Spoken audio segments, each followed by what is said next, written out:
திருக்காட்கரா Vamanamurthy temple. விஷ்ணுவின் தசாவதாரங்களில் 5வது அவதாரமான வாமனருக்காக அர்ப்பணிக்கப்பட்ட கோயில் இதுவாகும்.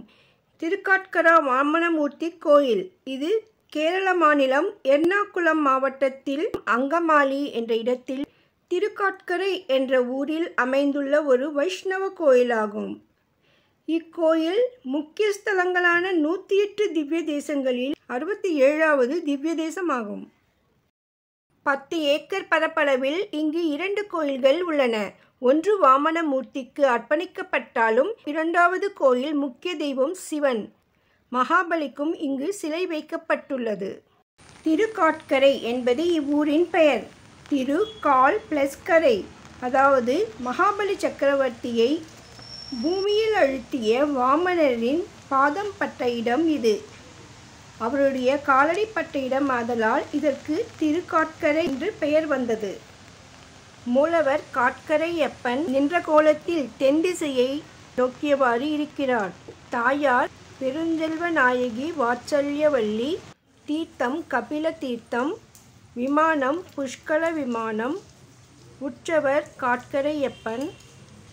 பாகவத புராணத்தின்படி அசுரரான மகாபலியால் கைப்பற்றப்பட்ட சொர்க்கத்தின் ராஜாவான இந்திரனின் அதிகாரத்தை மீட்டெடுக்க விஷ்ணு வாமன அவதாரம் எடுத்தார். மகாபலி புகழ்பெற்ற விஷ்ணு பக்தரான பிரகல்லாதனின் பேரன். மன்னர் மகாபலி தாராள மனப்பான்மை கொண்டவர். கடுமையான தவத்திலும் ஈடுபட்டு உலகத்தின் புகழை பெற்றார். வாமனன் ஒரு பிராமண வேடத்தில் மரக்குடையை ஏந்தி 3 அடி நிலம் கேட்க ராஜாவிடம் சென்றார். தனது குருவின் எச்சரிக்கையை மீறி மகாபலி சம்மதித்தார். பின்னர் வாமனன் தனது அடையாளத்தை வெளிப்படுத்தி 3 உலகங்களிலும் நடக்க பிரம்மாண்டமான அளவிற்கு விரிவடைந்தார். முதல் அடியுடன் அவர் சொர்க்கத்திலிருந்து பூமிக்கு அடியெடுத்து வைத்தார். தனது வாக்குறுதியை நிறைவேற்ற முடியாத மன்னர் மகாபலி தனது 3வது அடிக்கு தனது தலையை வழங்கினார். பின்னர் வாமனன் தனது பாதத்தை வைத்து ராஜாவின் பணிவுக்கு அழியாமையை வழங்கினார். பிரம்மாண்டமான வடிவத்தில் வாமனன் திரிவிக்ரமன் என்று அழைக்கப்படுகிறார்.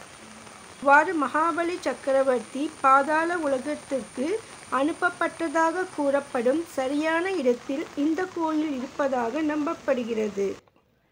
மகாபலி ஒவ்வொரு வருடமும் ஒரு நாளில் மலையாள மாதமான சிங்கத்தில் திருவோண நாளில் விஷ்ணுவின் பிறந்த நாளில் தனது நிலத்தை பார்வையிட அனுமதிக்கப்பட்டார். இந்நாளில்தான் கேரளா முழுவதும் ஓணம் கொண்டாடப்படுகிறது. வருடத்திற்கு ஒரு நாள் மகாபலி சக்கரவர்த்தி பூமிக்கு வருவதாக நம்பப்படுகிறது. அந்நாள் ஓணம் பண்டிகையாக கொண்டாடப்படுகிறது. அந்த பண்டிகையின் பொழுது 10 நாள் திருவிழா நடைபெறும்.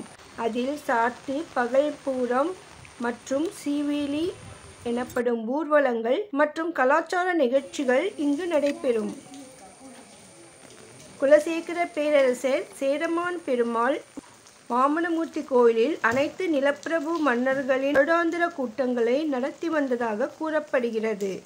ஒவ்வொரு ஆண்டும் இந்த கூட்டம் கார்க்கிடகம் மாதத்தில் திருவோணம் நாளில் தொடங்கி சிங்க மாதத்தில் திருவோணம் நாள் வரை நடைபெறும். இந்த 1 மாத கால வருடாந்திர விழா சிங்க மாதத்தின் 10ஆம் நாள் முதல் திருவோணம் நாள் வரை 10 நாள் ஓணம் கொண்டாட்டம் நிறைவடைகிறது. மொத்தம் 56 உள்ளூர் மன்னர்கள், 64 கிராம தலைவர்கள் மற்றும் பல பிரபுக்கள் இந்த விழாக்களுக்கு தவறாமல் அழைக்கப்பட்டனர். திருக்காட்கரைக்கு செல்வது மன்னர்களுக்கு கடினமாக இருந்தபோதுதான் திருக்காட்கரையின் தெய்வத்தின் உருவம் காட்சிப்படுத்தப்பட்டு ஒவ்வொரு வீட்டிலும் ஓணம் கொண்டாடப்பட வேண்டும் என்று பேரரசர் அறிவித்தார். ஓணம் பண்டிகைகளை தொடங்கியவர் சேரமான் பெருமாள் பாஸ்கர ரவிவர்மா என்றும் பின்னர் மாநிலம் முழுவதும் விழாக்கள் பரவின என்றும் நம்பப்படுகிறது. திருக்காட்கரை மன்னர் மகாபலி வசிப்பிடமாக கருதப்படுவதால் உலகம் முழுவதும் ஓணம் கொண்டாட்டங்களின் மையமாக இக்கோயில் கருதப்படுகிறது.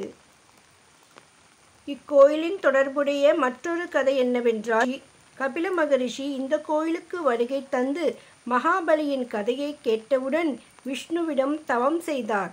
மகாவிஷ்ணுவை இங்கு தெய்வமாக இருக்குமாறு கேட்டதும் இறைவன் அவரது விருப்பத்தை நிறைவேற்றினார் என்றும் கூறப்படுகிறது.